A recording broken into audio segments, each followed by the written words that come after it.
In the heart of West Africa lies the nation of Burkina Faso, a country once known as Upper Volta, burdened by poverty and the long shadow of colonialism. But in the early 1980s, one man rose from within its ranks to change everything. His name was Thomas Sankara, a soldier, a visionary, and one of Africa's most fearless revolutionaries.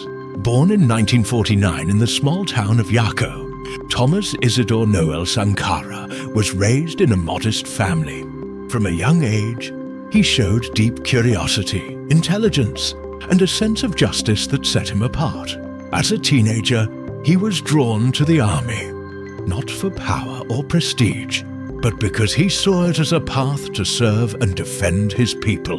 When he joined the military, Sankara proved himself to be disciplined, charismatic, and committed. But more than anything, he began to see how deeply his country, and Africa as a whole, remained chained by foreign influence and corruption.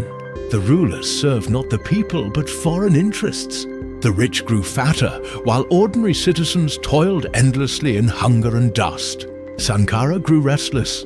He began reading revolutionary thinkers like Marx, Lenin, and Che Guevara, and soon developed his own vision. A vision of an independent, self-reliant Africa. In the late 1970s, he rose through the ranks of the Burkina Faso army. He met another ambitious young soldier named Blaise Compaoré, and together they began to dream of change. They were brothers in arms and shared the belief that their country needed a revolution, not just a change of faces in power. By 1983, Upper Volta was sinking. Corruption was everywhere. Poverty gripped the land. The people had lost faith in their government.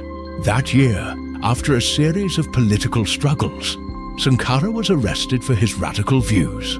But his detention only fueled the anger of the people. On August 4, 1983, soldiers loyal to him, led by Blaise Compaoré, launched a coup and freed him.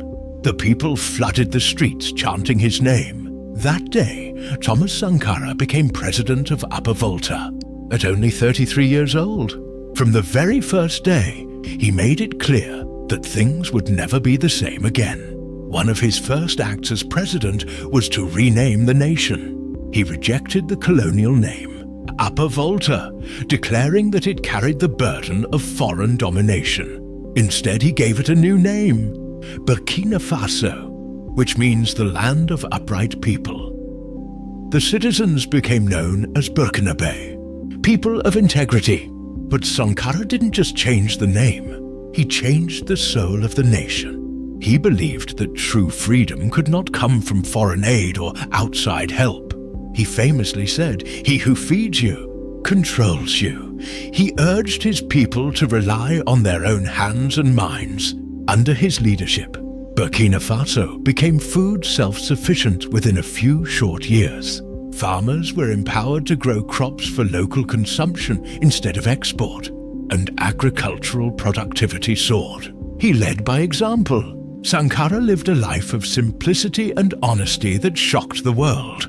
He sold the government's fleet of Mercedes cars, replacing them with the humble Renault 5, the cheapest car available in Burkina Faso at the time. He cut his own salary, banned first-class travel for ministers, and refused to allow government officials to live lavishly while the people suffered. He rode a bicycle through the streets, played guitar with ordinary citizens, and encouraged everyone to work for the good of the country. Sankara launched massive development programs, building schools, health centers, and roads using local labor and materials. He initiated a nationwide vaccination campaign, protecting millions of children against deadly diseases like measles, meningitis, and yellow fever. His policies drastically reduced child mortality rates and improved life expectancy. But perhaps his most revolutionary act was his stance on women's rights.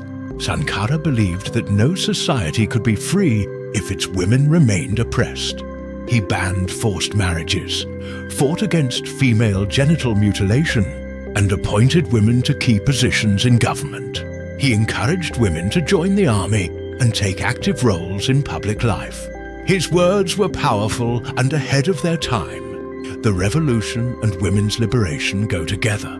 We do not talk of revolution without the emancipation of women. He also waged war against environmental destruction. Long before climate change became a global concern, Sankara warned that the desert was advancing. He launched one of Africa's earliest reforestation campaigns, planting over 10 million trees to fight desertification. His message was bold, his leadership fearless. He stood up to the International Monetary Fund, IMF, and World Bank, refusing to accept aid that would keep Burkina Faso indebted and dependent. At a conference in Addis Ababa, he urged other African leaders to reject foreign debt, declaring, "Debt is a cleverly managed reconquest of Africa. It is a way to ensure that our growth remains controlled by others." But not everyone was pleased with his defiance. Western powers began to view him as a threat. A man too independent, too outspoken and too influential. Even within his circle, jealousy and fear began to grow. His radical policies angered the local elite, who saw their privileges vanish. And slowly, a plot began to form, one that would end the life of Africa's upright man. On October 15, 1987, gunfire erupted in the capital Ouagadougou. In a violent coup led by Blaise Compaoré, Thomas Sankara was assassinated. He was only 37 years old. His body was hastily buried in an unmarked grave, and his name was nearly erased from the country's history. Compaoré took power and reversed most of Sankara's reforms, aligning once again with the same foreign interests Sankara had fought against. But though his enemies silenced his voice, they could not kill his ideas. His spirit lived on, in the youth of Africa, in the farmers of Burkina Faso, in every man and woman who dared to dream of a better continent. Sankara's speeches began to spread across Africa, inspiring new generations of activists and revolutionaries. Today, decades after his death, Thomas Sankara is remembered not just as a president, but as a symbol of integrity, self-reliance and courage. His face adorns murals, his words are quoted in classrooms, and his story continues to ignite hope.